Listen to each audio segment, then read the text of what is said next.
vemos agora, Vitinho, alegria. Um cântico com base em Filipenses.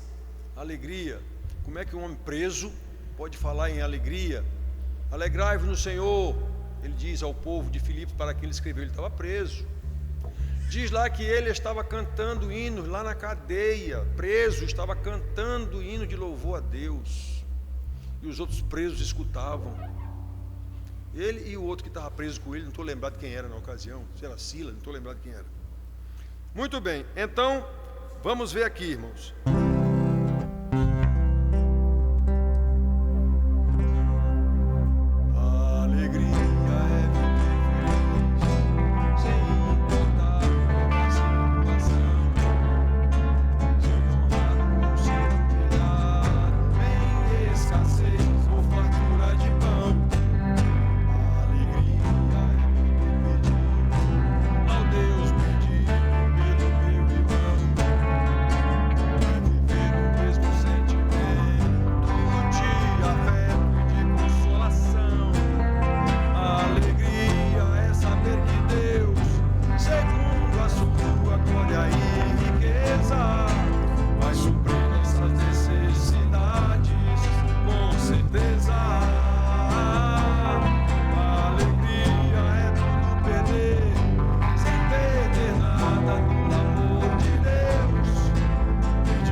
Graças, Pai. Tu és bom para mim e para os meus irmãos, Pai, porque não poupaste o teu filho, Pai, ao nosso favor, Senhor, para nos reconciliarmos e novamente, Pai, desfrutarmos da tua graça, das tuas benesses, Pai. Ó Senhor Deus, nos auxilia, Pai, nesse momento de culto público, tu possas nos ajudar, Pai. Fala conosco através da pregação da palavra. E também, Pai, prega ao nosso coração através dos momentos desse culto, dos louvores que foram cantados, que também serão cantados. Nós te pedimos, Pai, nos instrui, nos coloca, Pai, cativos diante do Teu Espírito, Pai, para que em humildade, Pai, sejamos repreendidos daquilo que precisamos, Pai, daquilo que necessitamos para o nosso dia a dia, para o nosso cotidiano, para uma vida, Pai, uma vida piedosa. Nós pedimos isso em nome do Teu Filho Jesus. Amém. Amém. Podem sentar, meus filhos. Estamos, mais uma vez, em pequeno número, porque está chovendo lá em Recife. Hoje de manhã eu falei para os irmãos, é questão de honestidade com nós mesmos. Você deixa de ir a algum compromisso que você tenha porque está chovendo alguma coisa? Normalmente não. Normalmente não. Se for algum compromisso com um amigo que seja, com o trabalho, você não deixa de ir. Mas para a igreja você deixa de ir. Isso é muito grave. A gente não leva em consideração isso, mas é muito grave. Muito grave. E a gente tinha que ser honesto com nós mesmos e levar em consideração isso. Espera aí, Jesus disse, onde está o teu tesouro, aí está o teu coração. Então, está chovendo, eu não vou não. Não está o teu tesouro aí, porque aí não está o teu coração. Se fosse um encontro com um amigo, você ia assim mesmo. Mesmo chovendo, um encontro com um amigo, para ir lá no shopping ver alguma coisa, você iria assim mesmo. O aniversário de alguém, você iria assim mesmo. Chovendo mesmo, você iria. Onde está o teu coração, aí estará o teu tesouro. Ou invertendo as posições. Onde está o teu tesouro, aí estará o teu coração. Aí eu digo sempre a vocês, especialmente aos meninos, a quem eu dou aula lá, onde está o seu tesouro? Hoje de manhã eu falei aqui, alguém aqui disse que não acordava ou não acordou, não sei o que. Peraí, você não acorda para ir para o colégio? Você não acorda para ir para a faculdade? Você não acorda para ir para o trabalho? Por que não acorda para ir para a igreja? Porque isso não é o seu tesouro. E isso é muito grave. Muito bem. Nós vamos falar hoje sobre o plantio e a colheita do crente. O plantio e a colheita do crente. Tem até a ver com o que nós acabamos de falar aqui. O que é que você está plantando? É isso que você vai colher. Obviamente. Gálatas 6, de 7 a 10. Nós vamos ler esses versículos aqui. 7, 8, 9, 10. Gálatas 6, todo mundo conhece o texto, mas vamos ler aqui. Gálatas 6, 7 a 10. Vamos falar sobre o plantio e a colheita do crente, especificamente. De quem não é crente não nos interessa muito saber, não. Mas vamos ver nós, da família de Deus, da família da fé. O homem de Deus diz assim, Paulo escrevendo aos Gálatas: não vos enganeis, de Deus não se zomba, pois aquilo que o homem semear, isso também ceifará. Porque o que semeia para a sua própria carne, da carne colherá corrupção. Mas o que semeia para o Espírito, do Espírito colherá vida eterna. E não nos cansemos de fazer o bem, porque a seu tempo ceifaremos, se não desfalecermos. Por isso, enquanto tivermos oportunidade, façamos o bem a todos, mas principalmente aos da família da fé. Rapidinho, o que é semeia para a carne? É fazer aquilo que você gosta de fazer, independentemente de ser para a honra e glória de Deus. É vaidade, como Salomão diz lá em Eclesiastes. É vaidade. Você fazer o que você quer, o que você gosta. Semear para a carne. É isso que ele está dizendo. Suas vontades de pecadores. Então, irmãos, isso é uma carta de Paulo. Isso é uma carta de Paulo. E nas cartas de Paulo nós notamos, os meus doutores lá da universidade dizem que Paulo é um doido, que Paulo inventou um evangelho dele mesmo, que não tem nada a ver com o evangelho de Jesus e tudo. Detalhe, são homens que conhecem a Bíblia de trás para frente, de frente para trás, tanto no hebraico como no grego. Mas não tem o Espírito, então eles não entendem. Então, que há uma diferença entre o ensino de Paulo e o ensino de Jesus, isso aí nós percebemos claramente. O ensino do Senhor Jesus, a forma como ele ensina, você vê claramente diferença da forma que Paulo ensina, e essa diferença está relacionada ao ambiente em que os dois nasceram e foram criados. Jesus nasceu de uma família muito pobre, está lá na lei dizendo que a família mais pobre deveria oferecer, quando viesse consagrar o filho, 2 pombinhos. Foi o que a família de Jesus ofereceu. Então eles eram das famílias mais pobres de Israel. Então Jesus nasceu numa família muito pobre e foi criado num vilarejo muito pobre também, Nazaré, um vilarejo de 300 pessoas, 300 habitantes, uma vila mesmo. Já Paulo nasceu de uma família importante, tanto que eram judeus com cidadania romana, então eles eram importantes. Ou tinham muito dinheiro, ou tinham prestado um grande serviço ao Império Romano, para receber a cidadania romana. Então, e foi criado também numa cidade muito grande, inclusive, ela era tão grande e tão importante, Saulo de Tarso, era esse o nome dele, tão importante que ela chegava a disputar, digamos assim, a rivalizar com Atenas e com Alexandria. Tarso não era uma cidadezinha pequena, certo? Por isso, Jesus de interior falava em agricultura, falava em pesca, falava em videira, coisa que eles eram acostumados a ver. Coisa de gente simples e de interior. Já Paulo falava de filósofos, falava de atletas, falava de soldados, porque essa era a realidade dele. Mas aqui ele também usa a agricultura para nos mostrar um princípio mais básico, mais basilar da agricultura. Aquilo que você semear, é isso que você vai colher. Ninguém pode semear um pé de limãozinho e querer colher uvas, colher maçã. Não pode, isso aí todo mundo sabe disso. Então ele foi nos ensinar um princípio que precisamos observar como discípulos do Mestre, como família da fé, como primeiros da família da fé, se for o caso, como família de Deus, enxertados, adotados por Deus como seus filhos em Cristo Jesus. Aqui Paulo apresenta duas situações, antes e depois da conversão. Antes a semeadura era para a carne, era para a sua vontade, é aquilo que você gosta, é aquilo que você dá valor. Por que é que eu dou valor para ir para o aniversário e não dou valor para ir para a igreja? Por quê? É isso aí. Então, qual é que está sendo a sua semeadura? O que foi que eu aprendi para o meu Senhor, para viver uma vida santa, em me encontrar com um amigo para ir não sei onde? O que foi que eu deixei de aprender ao não vir para a igreja? Quem eu abençoei nessa história?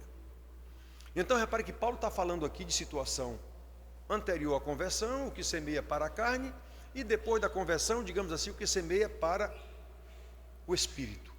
Então prestem muita atenção, especialmente os jovens. Uma vez um irmão daqui da igreja me perguntou se ele poderia ir para uma festa na cidade de origem dele, junto com os amigos dele, todos da idade dele, já hoje todos senhores, empresários, não sei o quê, se ele poderia ir para uma festa lá, se encontrar com esses amigos dele e tal. E eu disse, rapaz, é melhor você não ir. Esses seus amigos não têm nada a ver com a sua vida hoje. Então você vai para uma festa que vai ter bebedeira, conversa que não edifica. Você vai ver lá namoradas suas no tempo que você era jovem lá e tal, que hoje são casadas com outros amigos seus. Você não vai tirar nada de proveitoso nessa festa. É melhor você não ir. Isso vale para os jovens hoje. Antes de meus colegas de universidade, não sei onde, o que é que eu tenho ao me encontrar com esses amigos? Em que isso vai edificar a minha vida? E olha que eu fui me encontrar com eles, deixei de ir para a igreja. Isso eram amigos que eu tinha do tempo que eu nem era crente, se for o caso. Então, por que eu continuo me encontrando com eles? Para quê? Então a gente tem que tomar muito cuidado. Onde é que está o seu coração? Para o que é que você está plantando? É para a carne. Pois é da carne que você vai colher corrupção. O que é corrupção? É sinônimo de podridão. Corrupção é sinônimo de podridão. Você não vai tirar nada de útil ali para o reino de Deus e para a sua vida como membro da família de Deus. Então a gente tem que tomar muito cuidado, meus filhos, para o que é que a gente está plantando. Então, quando nós éramos ou não éramos crentes, quando vivíamos segundo os valores do mundo, Paulo escreve aos Efésios: os valores do mundo nos quais andastes outrora, segundo o curso deste mundo, segundo o príncipe da potestade do ar, que é Satanás, segundo o espírito que agora atua nos filhos da desobediência. Efésios 2:2. Ou seja, plantávamos para a carne e colhíamos corrupção para o reino das trevas. Já depois de convertidos, não. depois de convertidos, a semeadura passa a ser para o Espírito, porque fomos transformados, fomos salvos para as boas obras, as quais Deus preparou de antemão, para que andássemos nelas, preparou em Cristo Jesus, como Paulo também explica lá em Efésios, ele também explica isso, não é? Pois somos feitura dele, Efésios 2:10, somos feitura dele, criados em Cristo Jesus, para as boas obras, as quais, boas obras, Deus de antemão preparou para que andássemos nelas. Eu agora sou crente, é nesse sentido que eu tenho que andar, é essa plantação que eu vou fazer agora. Não é mais a plantação para a carne, a semeadura para a carne, agora é a semeadura para o Espírito. Ou eu não entendi nada sobre a conversão, eu apenas me transformei em membro de uma igreja. E se eu não entendi nada da salvação, é porque eu não fui salvo. Sou membro de igreja e vou para o inferno bem bonitinho, como qualquer um outro que não foi salvo. Então a gente tem que prestar muita atenção, meus filhos. Eu insisto nisso. Ser membro de igreja não é sinônimo de ser crente. Agora, como filhos de Deus, adotados em Cristo Jesus, agora somos da família da fé. Como filhos de Deus, com a mente sendo transformada, como Paulo explica em Romanos 12:2, agora nós vamos ter a mente transformada pela renovação da mente. O que é? Eu estou colocando na minha mente agora coisas do Espírito e não mais coisas da carne que eu tinha até agora. Eu vou substituir essas coisas da carne. Detalhe, elas não apagam, não existe tecla Del no cérebro, elas não apagam, mas acontece que eu vou sobrepor novas informações a essas informações velhas. Elas ainda vão me envergonhar, como Paulo diz, é coisa do que nos envergonhamos, sim, mas agora eu estou refazendo a minha mente com a vontade do Senhor, que é boa, perfeita e agradável, Romanos 12:2. Então a gente tem que prestar atenção, a mente agora está sendo transformada, sempre crescendo no conhecimento do Senhor, conhecendo em saber qual é a vontade de Deus. Aí à medida que crescemos, somos fortalecidos no Senhor e na força do seu poder para lutar, para pôr em prática essa vontade de Deus. É esse o plantio para o Espírito. Aí eu vou colher os frutos do Espírito, que Paulo explica também qual é o fruto do Espírito: alegria, amor, alegria, paz, longanimidade, benignidade, fidelidade, mansidão, domínio próprio. Está lá em Gálatas também. Então, meus filhos, agora como filhos de Deus, adotados em Cristo Jesus, fomos equipados com a armadura de Deus que temos estudado aqui nos cursos de discipulado. A armadura de Deus, ensinada por Paulo lá em Efésios 6. A armadura composta pela couraça da justiça, os calçados da preparação do Evangelho, o escudo da fé, o capacete da salvação e a espada do Espírito, a armadura que Deus nos dá. Porque aí nós temos condição de lutar, de laborar, de trabalhar com fervor, a fim de efetuar um plantio adequado que nos proporcione uma colheita digna do nome do meu Senhor, aquele que me tirou dessa desgraça e me trouxe para a graça. Eu agora vou ter que apresentar frutos dignos. Por quê? Porque o que está em questão agora é o louvor da glória do meu Senhor que me salvou.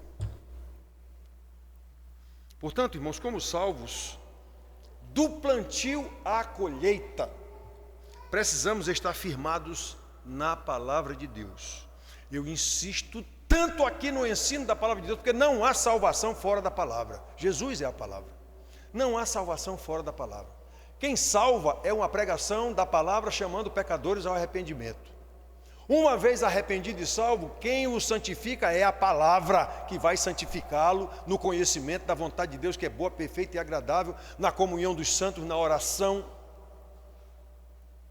E no último dia, é a palavra que vai dizer: vinde benditos do meu Pai, para o reino de Deus que vos está preparado desde a eternidade. É a palavra. Então nós temos aqui, nós temos aqui agora como filhos de Deus, um plantio diferente, e sabendo que desde o plantio até a colheita, precisamos estar firmados na palavra. Repetindo, é a palavra que nos orienta no plantio, é a palavra que nos orienta nos tratos culturais da lavoura, Quem é agricultor sabe que ele planta alguma semente lá, feijão, mandioca, sei lá o que for, ele tem que dar os traços culturais, tirar as ervas daninhas, aguar se não tiver chuva, ele vai ter que dar o jeito dele lá, certo? Os traços culturais é a palavra que nos orienta. É a palavra que nos orienta também depois na colheita. Qual é a época certa de fazer a colheita? Como é que eu vou fazer essa colheita? É na palavra que Deus nos diz como proceder, a fim de que apresentemos bons frutos ao Senhor da seara, segundo a sua boa vontade. Até a nossa santidade, irmãos, até a nossa santidade, santificação que é na palavra. Jesus orou ao Pai pedindo isso, João 17:17, Pai, santifica-os na verdade, a tua palavra é a verdade. Paulo diz a esses filipenses, olha meus irmãos, na minha presença vocês foram obedientes, agora na minha ausência, sede mais obedientes ainda, desenvolvendo a vossa salvação, isso é sinônimo de obediência, a palavra, desenvolvendo a vossa salvação, sabendo no entanto que é Deus quem efetua em vós tanto o querer quanto o realizar, segundo a sua boa vontade. Se for na sua vontade, você vai fazer as obras da carne, porque você é um pecador. Aí um pecador remido, ele vai laborar, ele vai trabalhar, sempre observando a vontade de Deus, sempre na perspectiva de Deus, porque se for na perspectiva dele, já era, você é um pecador, nunca esqueça disso. Então, como eu sempre lembro aos jovens, o Salmo 119, versículo 9, está escrito, de que maneira poderá o moço ou o jovem guardar puro o seu caminho? O homem mesmo responde, observando o seu caminho, segundo a palavra de Deus. Mais adiante, no versículo 11, ele engloba mais pessoas, ou todo mundo nesse cuidado. O 9 é só para o moço, só para o jovem. O 11 já é para todo mundo. Guardo no meu coração as tuas palavras para não pecar contra ti. Aí é qualquer um, moço, jovem, menino, o que for. Se eu souber a palavra de Deus e guardar esta palavra no coração, onde está o teu tesouro, aí estará o teu coração. Então, se no meu coração está aí a palavra de Deus, é a palavra de Deus que eu vou lutar para fazer, para pôr em prática. Então, meus filhos, é a própria palavra de Deus que nos orienta a vigiar e a orar. Lembra da pregação de 1 ou 2 domingos atrás? Jesus, mesmo na angústia terrível de morte, sofria angústias de morte. Quando voltou e viu seus discípulos dormindo, disse, meus filhos, vocês não puderam ficar nem uma hora vigiando comigo, orando comigo? Vigiai e orai para que não entreis em tentação. O espírito até está pronto, mas a carne é fraca. O jogo da carne com o espírito. O espírito até está pronto, mas a carne é fraca. Tomem cuidado. Tomem cuidado. Mateus 26:41, a gente pregou aqui há alguns domingos atrás. Devemos orar sempre, conversar com Deus. Oração é uma conversa com Deus. Não é um bando de pedichão em reunião de oração. Oração é você com Deus. Conversar com Deus, a fim de estreitar a intimidade com Deus cada vez mais. A intimidade do Senhor é para os que o temem, aos quais Ele dará a conhecer a sua aliança. Salmo, eu acho que é versículo 25:14, mas eu acho que não serve, deixa eu olhar rapidinho aqui para vocês aqui. Salmo 25:14.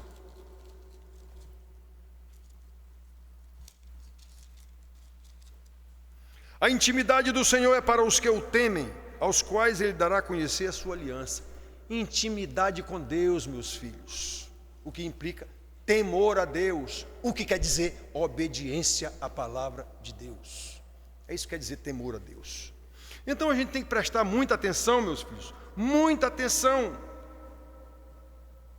Devemos orar sempre, conversar com Deus para estreitar nossa intimidade com Ele, dizendo-lhe tudo que vai no nosso coração. Ele sabe, mesmo antes da gente dizer. Jesus ensina isso lá quando Ele ensina a orar aos seus discípulos. Ele sabe antes de você dizer, mas Ele quer que você diga, Ele quer intimidade, Ele mesmo quer intimidade. Ore o tempo todo, ore ao Senhor, dizendo o que vai no seu coração, os seus anseios, as suas expectativas, os seus temores, sem esquecer da alegria da salvação, de que Paulo fala lá aos Filipenses, A alegria é viver feliz sem importar qual a situação. Pois é, mesmo na tribulação, mesmo na angústia, mesmo na aflição, eu não perco a alegria da salvação do meu Senhor. Senhor, eu sei que Tu estás comigo. E mesmo na tribulação, ou o que for na provação, o Senhor está me ensinando. Eu sei disso. O Senhor está comigo, porque o Senhor prometeu, e eis que estou convosco todos os dias, até a consumação do século. Por isso, como também ensina Paulo, devemos orar sem cessar, dando graças a Deus por tudo. Tudo é tudo, mesmo aflição, tribulação, provação, o que for, escassez, como nós lemos aqui, ou fartura de pão, dando graças a Deus. Por quê? Porque esta é a vontade de Deus para conosco. 1 Tessalonicenses 15, 17 e 18. Em tudo dai graças, em tudo dai graças, porque esta é a vontade de Deus para convosco. Como também ensina Tiago, está alguém entre vós sofrendo? Faça oração. Está alguém alegre? Cante louvores. Eu ensino a cantar louvores mesmo estando doente, mesmo estando em provação. Quantos irmãos já me procuraram em momentos de terríveis provação, não sei o que, eu digo, cante louvores em casa. Quando você estiver em casa orando, cante louvores, cante louvores ao Senhor. Não dê lugar à desgraça, digamos, estou triste, estou desempregado. Cante ao Senhor, meu Senhor, em tudo dai graças, porque esta é a vontade de Deus. Esse é outro aspecto da semeadura para o Espírito. Primeiro aspecto que nós vimos, palavra, intimidade com Deus, palavra. Eu tenho que saber a palavra do meu Deus, eu tenho que saber o que é que Ele quer. Outro aspecto da semeadura para o Espírito, em qualquer circunstância, o salvo não perde a alegria da salvação. Cantamos aqui, alegria é viver feliz, sem importar qual a situação, se honrado ou se humilhado, em escassez ou fartura de pão. Quem é da família de Deus canta louvores ao seu Salvador, como Paulo e Silas, como Paulo e Silas cantaram lá na prisão. Atos 16, 25. Devemos cantar louvores, porque o salmista diz, lá no Salmo 19, os preceitos do Senhor são retos e alegram o coração. Quando eu sei os preceitos do Senhor, isso me deixa alegre, independentemente do que está acontecendo comigo. Eu sei o que é que o meu Senhor quer, eu conheço seus preceitos. Salmo 19, versículo 8. Fazendo coro com o salmista Davi, devemos cantar: bendirei ao Senhor em todo o tempo, o seu louvor estará continuamente na minha boca, nos meus lábios. Salmo 34, 1. Eu lembro do meu tempo de criança pequena lá em Bragança. Tinha um cântico que era ensinado para as criancinhas, que a gente cantava isso aqui: bendirei ao Senhor em todo o tempo, o seu louvor estará continuamente na minha boca. Bendirei ao Senhor em todo o tempo. Quando era criancinha, a gente era chamado lá para frente, todo mundo lá na frente, e cantava esse cântico. Desde criancinha a gente aprendeu isso. Não esqueço aquela cena da gente cantando lá na igreja. Repito, em aconselhamento a irmãos em terríveis tribulações, eu sempre oriento a cantar. Cante. Irmãos, eu passei um tempo fora da igreja, vocês sabem disso, que eu já contei isso aqui 300 vezes. A minha igreja era o Banco do Brasil, a minha família era o Banco do Brasil. Negligenciei inclusive a minha família, minha mulher e minhas 2 filhas por causa do Banco do Brasil. Fiquei afastado da igreja cerca de 15 anos. E às vezes em algumas tribulações, algumas dificuldades no próprio banco, dificuldade no banco, não dificuldade disciplinar, dificuldade pelo serviço, sem condição de fazer o serviço, poucos funcionários no interior. Eu chegava em casa, às vezes, depois vinha do banco 10, 11 horas da noite, sei lá, desde de manhã. E eu pegava, muitas vezes, os salmos e hinos, que era esse o inário presbiteriano, salmos e hinos, hoje é Novo Cântico, mudaram o nome. Eu pegava os salmos e hinos que eu tinha em casa, que minha mãe me deu quando eu saí de casa, tinha feito 21 anos, me deu uma Bíblia e uns salmos e hinos. E eu começava a cantar salmos, aqueles hinos que eu lembrava do meu tempo de criança, lá em Bragança do Pará. Cantava e morria de chorar, cantando esses cânticos lá. Afastado da igreja, mas nunca perdi a alegria da salvação. Aí quando eu voltei para cá, para João Pessoa, quando eu cheguei numa capital com condição de trabalhar normalmente, porque no interior você é escravo, mas na cidade, eu voltei para a igreja, 91. Aí eu voltei para a igreja com condição de voltar aos meus estudos e minha família na igreja o tempo todo. Até hoje sofro por esses 15 anos afastado. Por quê? Porque pecado tem perdão, consequência não. Consequência do pecado não tem perdão. As consequências, o plantio, o que foi que eu plantei durante 15 anos? A ausência da minha casa. É isso que eu colho até hoje. Essa ausência na formação das minhas filhas até 15, 16 anos de idade. Então, meus irmãos queridos, por isso é tão importante que façamos a semeadura, os tratos culturais e a colheita, tudo de acordo com a palavra de Deus, em oração o tempo todo, já vimos aqui, e façamos isso juntos quando estamos na igreja. Juntos, como orienta o escritor aos Hebreus, que diz o seguinte: não deixemos de congregar-nos como é costume de alguns, antes façamos admoestações chama a atenção mesmo. Antes façamos admoestações, e tanto mais quando vedes que o dia se aproxima. De que dia o homem está falando? O dia da colheita final, o dia em que Jesus virá buscar os seus eleitos. Hebreus 10, 25. Uma vez salvos, em nossa semeadura para o Espírito, é a palavra que nos orienta a estarmos sempre juntos, considerando-nos uns aos outros, para nos estimularmos ao amor e às boas obras. Está em Hebreus também, no versículo anterior, 24. Enquanto o Senhor não nos vem buscar. Tudo tem ensinamento para a gente sobre o plantio, sobre os tratos culturais, sobre a colheita. Tudo tem ensinamento para a gente fazer. Os irmãos sabem o quanto eu luto para lhes ensinar a palavra.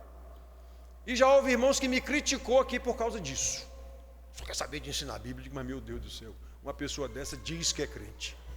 Então, eu luto para lhes ensinar a palavra, porque sem ela não pode haver semeadura para o Espírito, nem pode haver colheita para a vida eterna.